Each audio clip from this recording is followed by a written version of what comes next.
এই কুচিটা একটু ধরে দাও না। মা,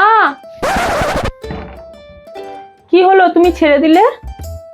না, তুমি মাকে আওয়াজ দিলে ওই জন্য আমি ছেড়ে দিলাম। তুমি তো তোমার নিজের বইয়ের শাড়ির কুচি ধরছো, তাতে তোমার ভয় কিসের? তুমি তো অন্যের লোকের বইয়ের কুচি ধরোনি। দেখো, মা হচ্ছে আগেকার দিনের মানুষ, ঠিক আছে? এই নতুন বিয়ে হয়ে যদি মা দেখে যে এখন থেকে বইয়ের কুচি ধরতে লেগেছে, হ্যাঁ, ছেলে আমার হয়তো বইয়ের আঁচলের তলায় চলে গেছে, সেই ভেবে মায়ের খারাপ লাগবে।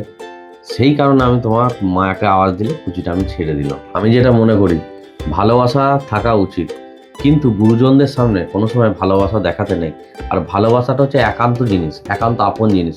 ওটা কিন্তু পাবলিকেলি আনাটা আমি মনে করি যে ঠিক না। সেই কারণে আমি তোমার কুচিটা যখন ধরলাম, তুমি মা বলে ডাকলে, আমি সরে গেলাম। কারণ মা এটা দেখলে মায়ের মনটা কিন্তু খারাপ হয়ে যাবে। আর আমি কখনোই চাই না যে তোমাদের শাশুড়ি বৌমার মধ্যে সম্পর্কটা কোনো সময় খারাপ হোক। শাশুড়ি যেন তোমাকে সবসময় ভালোবাসে। আর আমারও এটা খেয়াল রাখা উচিত যে মা যেন কোনো জিনিসে হার্ট না হয়, মা যেন কোনো জিনিসে দুঃখ না পায়। সেই কারণে আমি তোমার কুচিটা ধরলাম, তুমি যখন আওয়াজ দিলে মাকে, আমি সরে গেলাম। যে কোনো ভালোবাসায় তোমার সঙ্গে আমার যেই সম্পর্কটা আছে, তুমি নিশ্চয়ই জানো যে আমার স্বামী আমাকে কতটা ভালোবাসে। আবার তেমনি অপর দিকে মাকেও আমায় দেখাতে হবে যে আমি মাকে কতটা ভালোবাসি। কোনোদিন কাউরির সামনে কাউরির ভালোবাসা জাহির করাটা আমি মনে করি এটা কোনো বুদ্ধিমানের কাজ না। তো তুমি আমার কথাটা নিশ্চয়ই বুঝতে পেরেছো আমার মনে হয়। আমি কোনো সময় চাই না তোমাদের শাশুড়ি বৌমার মধ্যে সম্পর্কটা ভুল বোঝাবুঝি হয়ে যায়।